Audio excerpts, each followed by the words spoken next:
खबीस का औलाद, जितना तुम्हारी माँ ने तुमको दूध नहीं पिलाया होए, उससे ज्यादा हम तुमको शराब पिलाई।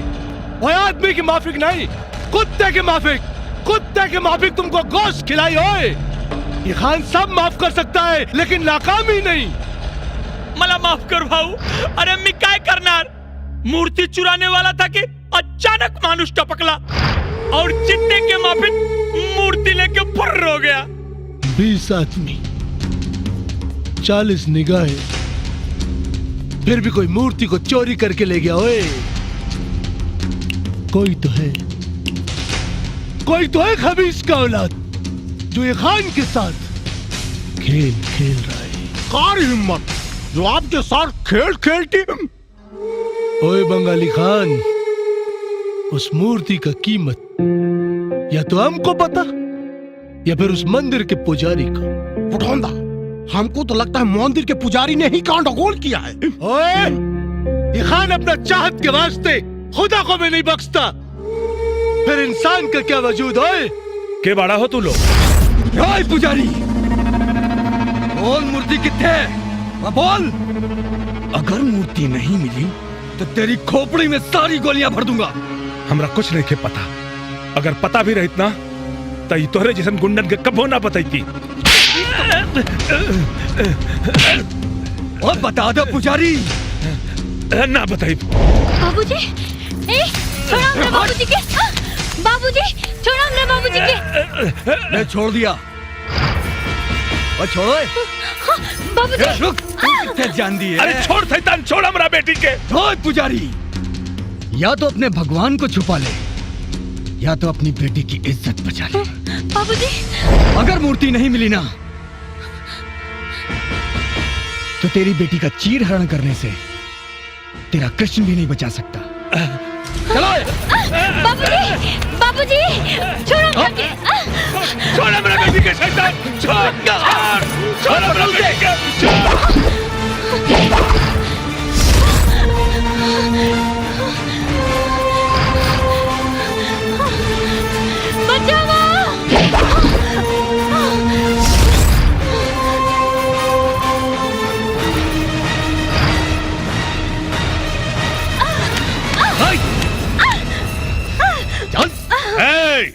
छोड़ दे लड़की के। ओ इंस्पेक्टर, ये लड़की के चक्कर में मत पड़। चलो जा, अपने केबिन में काम कर। चलो। चपड़ खाचो, कहानी ना छोड़ दे लड़की के।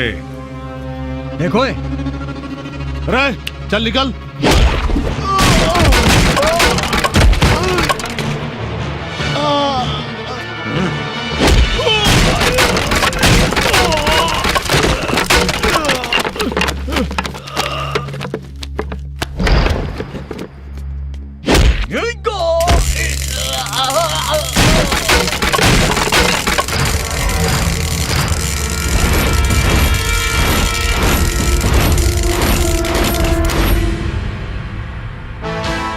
खाकी के इबादत और पब्लिक के हिफाजत इंस्पेक्टर तेज प्रताप के पहला कर्तव्य है। ओ पाजी, तेरी हिफाजत की ऐसी की तैसी। हट।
के रहे सब और तू के हो? साहब, यही बदनसीब बाप के बेटी ही ऐसा है। बाबूजी बाबूजी ध्रुवा बेटी चुप हो जा। पुजारी जी, ये सब गुंडा लोग के रहे? पठान के साहब। पठान? पठान के साथ रहुआ के का दुश्मनी है? साहब, पठान के बहुत पहले से हमारे कन्हैया जी के मूर्ति पर दृष्टि रहे और आज हमारे कन्हैया जी के मूर्ति के चोरी हो गई बा, लेकिन पठान के शक हमारा ऊपर बा। अरे वे बताई साहब, जे कन्हैया जी के दया दृष्टि से हमार घर परिवार जिएला, वो कन्हैया जी के मूर्ति के चोरी करे के पाप हम कर सकीले का साहब? और इतना बड़ा गुंडा से हम अपन बिटिया के रक्षा कैसे करब साहब? चिंता मत करी रहुआ, इत्मीनान से घर जाए। आज के बाद पठान और ओकर आदमी रहुआ पर हाथ उठावे के ना, आंख उठावे के भी हिम्मत ना करी। हाँ सर। तू दोनों लोग पुजारी जी के साथ घर जा। जी सर। बहुत बहुत धन्यवाद साहब। चलो बिटिया।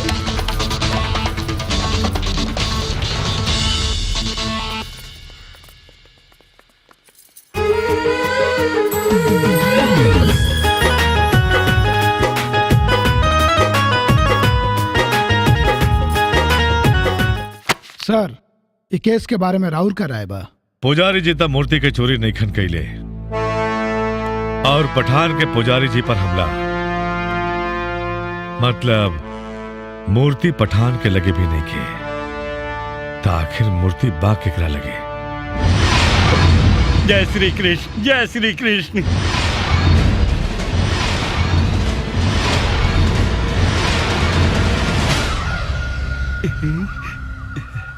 सोनार भाई लोग के हड़ताल बढ़ुए, यही चलते डीलिंग करे खातिर यही जावे के पड़ला। भकुआ के का देखा तरह रेट लगावा ना ए बाबू, ऐसने एगो मूर्ति राधा कृष्ण मंदिर से गायब भइल बा। कहीं अगर यह मूर्ति भइल ना तो हम तो थाना पुलिस के फेर में आ जाए बाबू। हम ही मूर्ति ना कीनब। हाँ, हम मूर्ति ना कीनब। मूर्ति किने वाला कमी थोड़े बा, ढेर लोग बढ़ुए।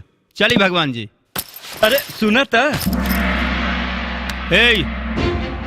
ए कन्हैया के सुदर्शन चक्र और ए कन्हैया के कदम जब एक बार आगे बढ़ जाला पीछे ना आवेला।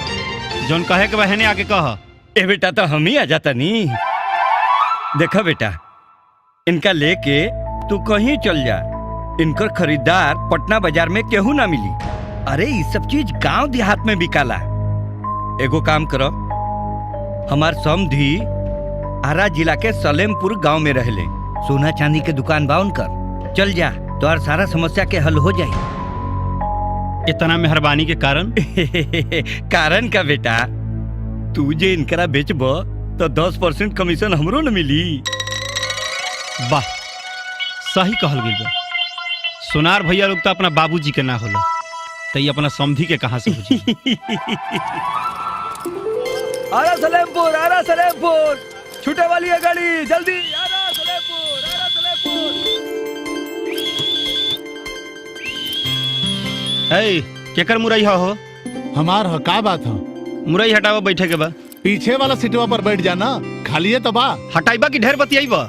ए भाई, का भइल हो? काय हला करता रहो? अरे मने आदमी पसेना चुआवत जाई या मुरई हवा खत जाई? भाई तारा के तो पता बा ना, ई देहाती बस है, एमे जे पहले बैठ जाला ना सीट ओकरे होला, चाहे वो आदमी हो या मुरई। अरे पागल को पड़, तोरा आदमी जैसे मुरैया पटकनी है नु, वैसे तहरो के लाके पटक के मारे, सौंसे खलासी गिरी भुला जीवे। तोरा तनिको दिमाग निखे रे?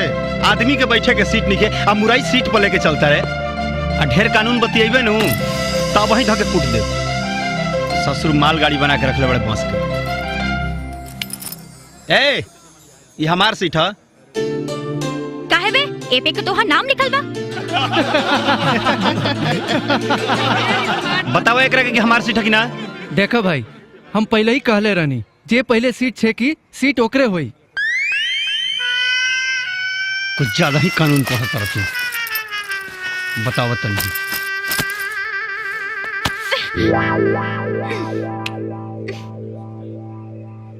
गर्मी में पसीना आता है बदन से तो नमकीन होता है, और सफर में अगर लड़की साथ में हो तो सफर हसीन होता है।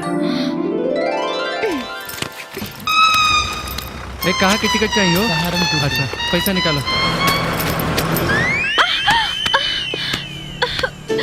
आहा भगवान जब भी देवेले नु छप्पर फाड़ के देवेले मन प्रसन्न भवा।